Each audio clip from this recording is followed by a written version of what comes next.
Nagbiya na naman mga bro. Pangatlong biya na natin to. Ako mga bro, kala ko ahas na. Igat. Ayun, nakahuli tayo ng igat mga bro. Daming huli mga bro. Wow, grabe mga bro. Iba na. Kalitawan.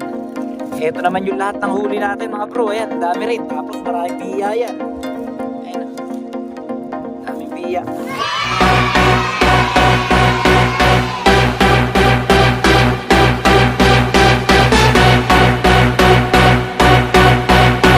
What's up? Magandang gabi sa inyong lahat mga bro. Mapagpalang gabi sa inyong lahat. So dahil medyo madalang ang ating upload mga bro sa ating pamimingwit, naisipan namin ni Kagawad na mag-vlog naman tayo ngayon sa ating fishing adventure dito sa Laot. For today's video ay narito tayo sa Kubo at tayo ngayon ay mangingisda mga bro.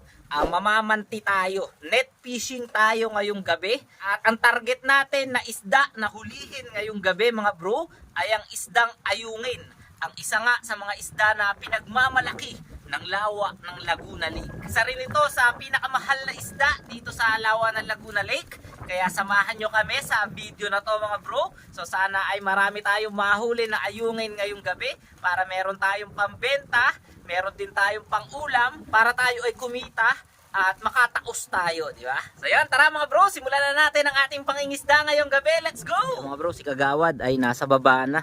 Ayan. Nandun na sa lunday. At kukuhanin lang natin yung gagamitin natin na lambat. So mga bro, ito yung gagamitin natin na lambat. Bali 5 banatan to o 5 set na ang mata niya ay number 12. Ayan, kaya hindi ganon kalalaki ang mga ayungin na nahuhuli nito. Pero sabi nga namin dito, pwede na. Ayan, number 12 po ang ating lambat, 5 banatan. So tara, samahan nyo kami at tayo ay mangisda na.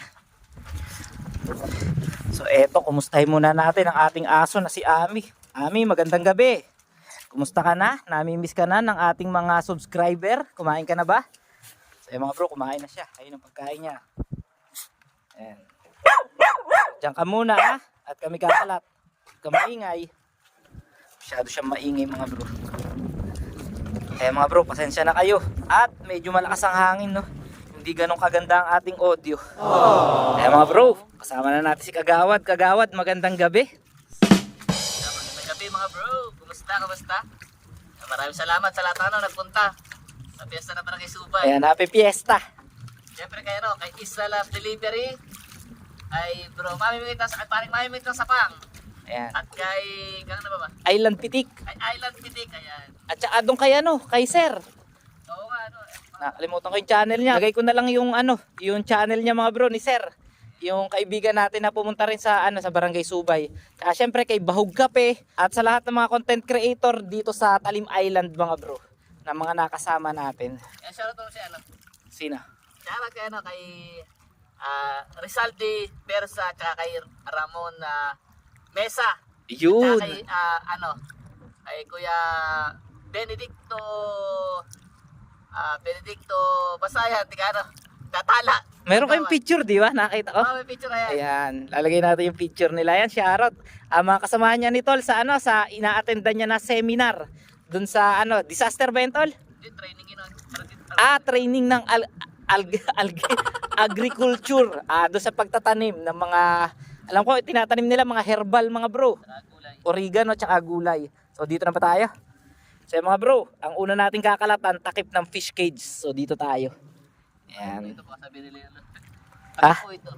Mga bro, takip po to ng fish cage ha. Hindi po natin uhulihin yun nasa loob ng fish cage. So doon lang po tayo kakalat, maglalatag sa pinakang takip ng fish cage. Ayan mga bro, buksan na natin yung ating ating lambat.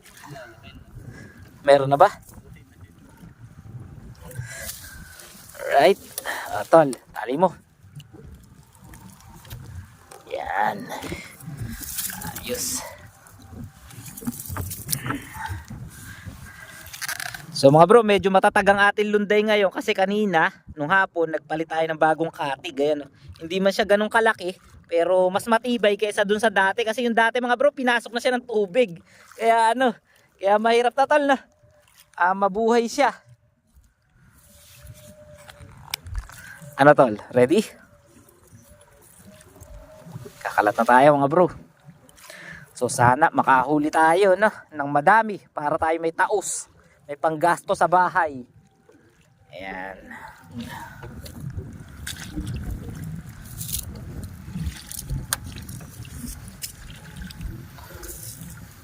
So mga bro, meron nga pala ako nakita sa comment. Ang sabi, baka daw mas maganda ilatag natin yung number 11 o number 10 na lambat. So mga bro, dito kasi sa lugar natin mahina pa ang hulihin ng number 11 tsaka number 10. So ang tiyagain talaga dito mga bro, number 12. So meron pa nga kumakalat mga bro dito ng number 13 eh. Yun nga lang, medyo maliliit na talaga yung nahuhuli natin na ayungin. Pero naiibenta rin naman natin sa magandang presyo yun. Bukod doon, wala kasi tayong ganong lambat na. Wala tayong budget sa pagpapagawa mga bro eh. So itong lambat natin na to, matagal na to sa atin mga bro. Siguro magdadalawang taon na to na. 2 season na natin na nagamit to mga bro eh. Itong lambat na pang ayungin na to. So yan mga bro, ayan na ang ating paglalatag ng lambat. Bali 5 banatan to mga bro. 5 banatan na ikakalat natin, ilalatag na. So dito lang tayo kumalat mga bro sa malapit sa ating kubo para mabantayan natin siya. Diba? Para iwas nakaw ba? Ayan, sa kulay red na tayo. Tali ulit natin dyan na. Tali natin dito mga bro para hindi siya madala ng agos no? Sa kanto ng fish cage tali natin. Yan, nakatatlong banata na tayo mga bro. At ito, 2 banata na lang yung ikakalat natin. So hanap lang tayo ng magandang spot, magandang pwesto no. So tol, kung doon kaya, ano sa tingin mo? Ha? Doon tayo ano? Ayan, hanap lang tayo ng magandang pwesto mga bro. Kasi kahapon, nakakalat na tayo doon sa bandaran eh. So kagabi nga pala mga bro, nakahuli tayo ng 4 na kilo na ayungin. So sana ngayon mas marami.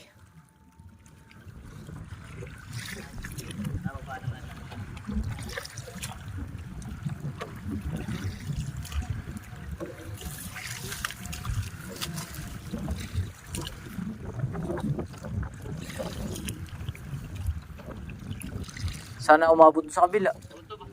Abot yan.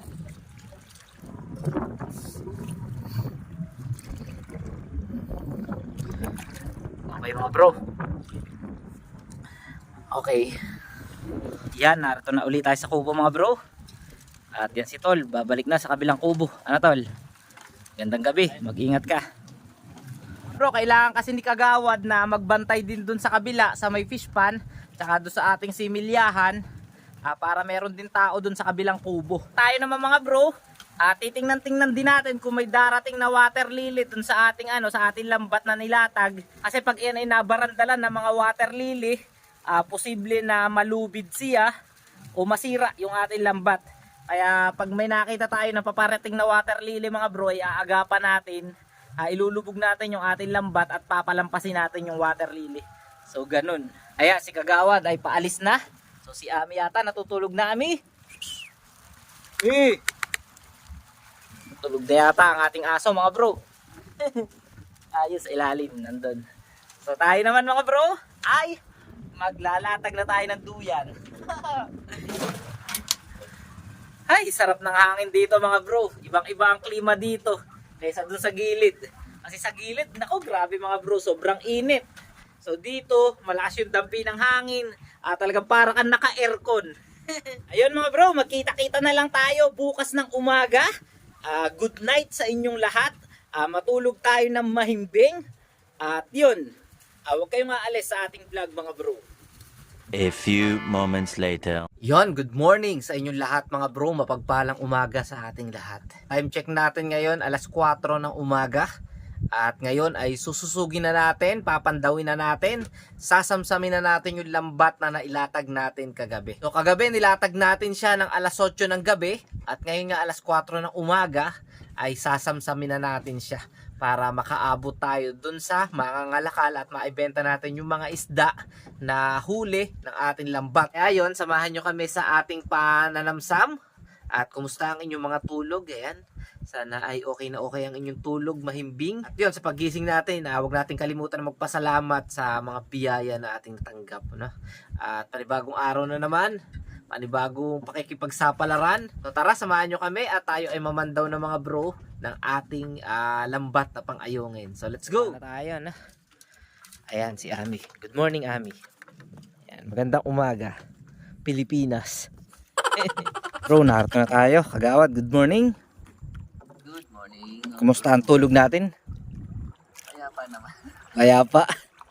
So yeah, meron din tayong dala na box mga bro. Lagayan natin ang huli. Diyan natin lalagay ang ating huli. So let's go. Oh, yan na mga bro. Samsam na. Ba't wala pa? Yun, nakakita na tayo mga bro ng ayungin. Ayan, dalawa sunod ka agad. Ayan mga bro, ang ayungin no. Dalawa sunod agad tayo.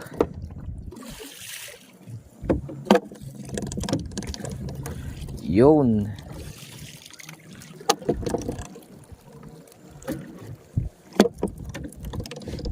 Uy mga bro, may huling biya. Ayan mga bro, may huli tayong biya. Ayan oh, maliit oh. Sarap nito, biya-biyaan mga bro. Lang, mahirap tanggalin. At sumabit yung ulo.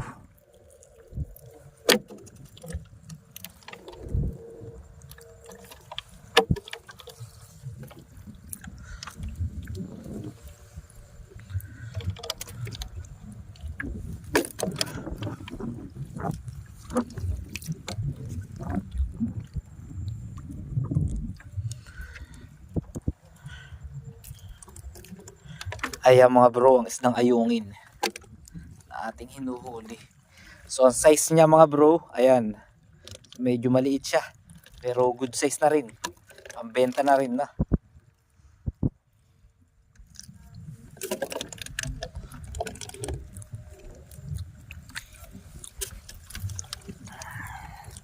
Tiyagain pa naman.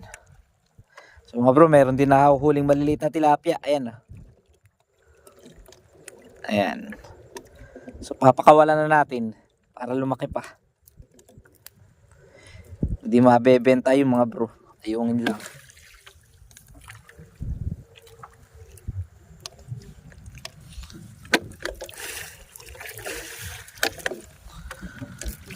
Oh, biya na naman mga bro. Igi ng biya oh. Pangalawang biya.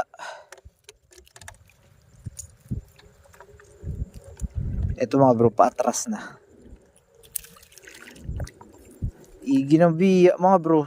Pangalawang biya. Ayun mga bro, nalitawan na po. Dikit-dikit. Ayan.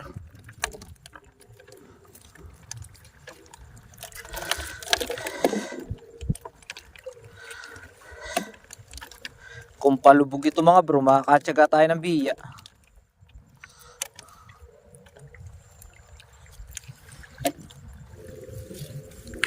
Oh, ano to mga bro? Ako mga bro, kala ko ahas na, igat. Ayun, nakahuli tayo ng igat mga bro. So pagka ganyan mga bro, na maganda na talaga ang tubig, kondisyon na lawa, talagang pati igat, ayan. Tapon na natin yan. Uy, ay madulas mga bro. Ay mga bro, naka isang banatan na tayo. So pakita ko sa inyo yung huli natin sa isang banatan. So eto mga bro, ang huli natin sa isang banatan, oh, ang dami oh. Ayan, so pangalawang banata na tayo. Let's go. Ano yun? Para may malaki mga bro. Uy mga bro, may biya na naman. Ayun. May biya na naman mga bro. Pangatlong biya na natin to.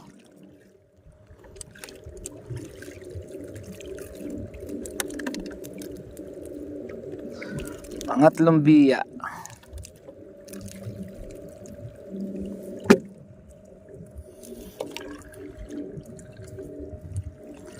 Hapit na hapit tol.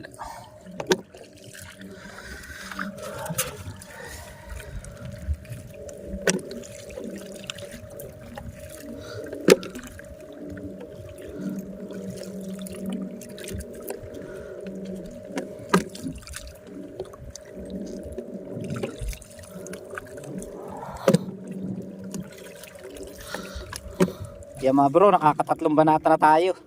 At ngayon papunta na tayo doon sa sa pang-apat na banatan na kinalat natin. Ayan, nalitawan tayo dito mga bro sa dulo. Dami nating huli. Tanggalan muna natin.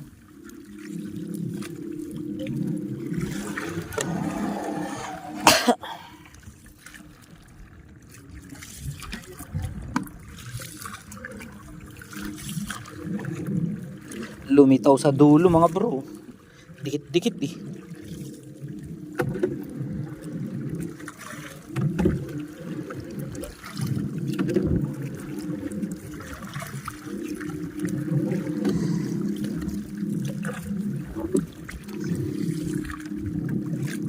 Ayan, no.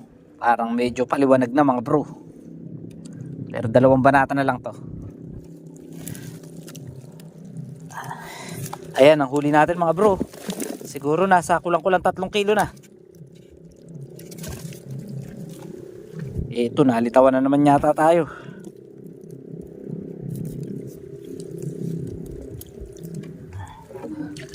Mga bro, dikit-dikit na naman. Oh, ha? Dami na naman.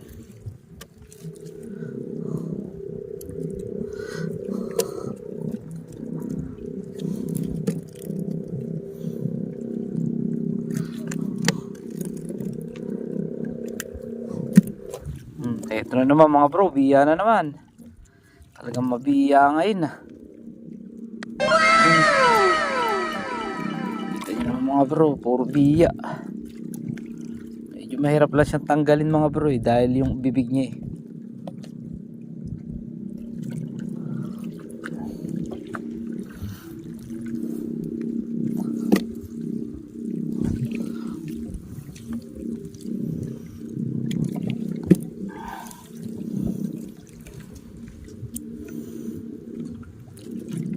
Yung mga bro, sasamsamin na natin siya. Yung isang banatan, yung huling banatan. Dahil baka iwanan tayo ng mga ngalakal mga bro. Tapos habang tumatakbo na lang tayo pa uwi, tatanggalan natin. Ayan. Dami mga bro. Habang tumatakbo tayo, tsaka natin tatanggalin. Daming huli.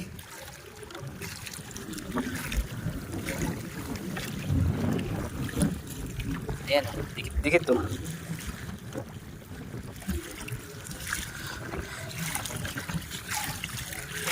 Daming huli mga bro. Wow, grabe mga bro. Iba na. Nalitawan.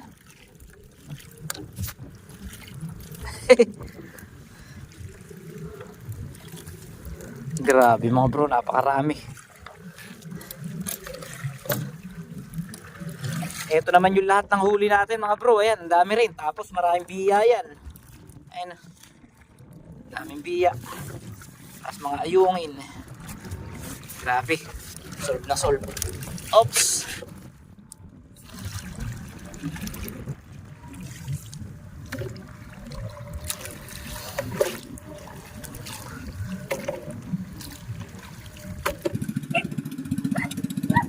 Mga bro, magtatanggal pa tayo.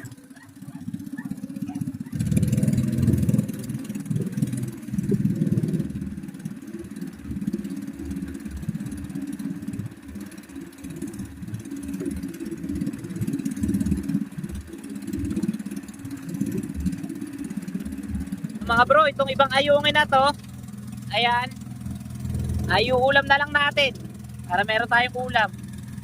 Marami pa yan mga bro. Ayan, dami pa yan, ulam na lang natin yan. Tapos ito yung ibebenta natin. Ayan, dami. So time check natin ngayon mga bro, alas 5:15 na. Mabilis lumiwanag.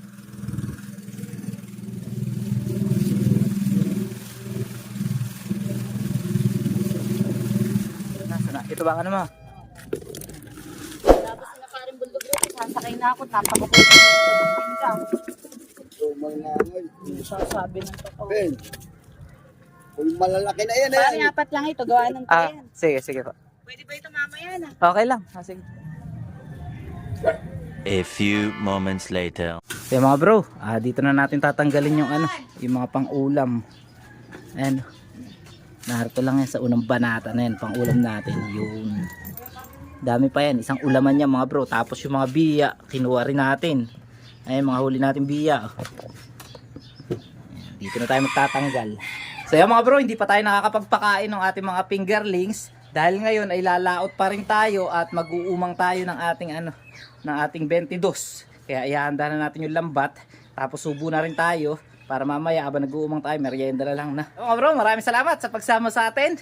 Sa ating pangingisda, sa ating night fishing, no? At yan ang ulam natin ngayon, paninda. Ayan mga bro. Bicol Express ang ating tinda ngayon mga bro. Nice one. Yan, magkita-kita pa tayo mga bro sa mga susunod nating fishing adventure. At huwag niyong kalimutan na i-like at i-share ang ating mga video. Happy fishing sa inyo lahat mga bro!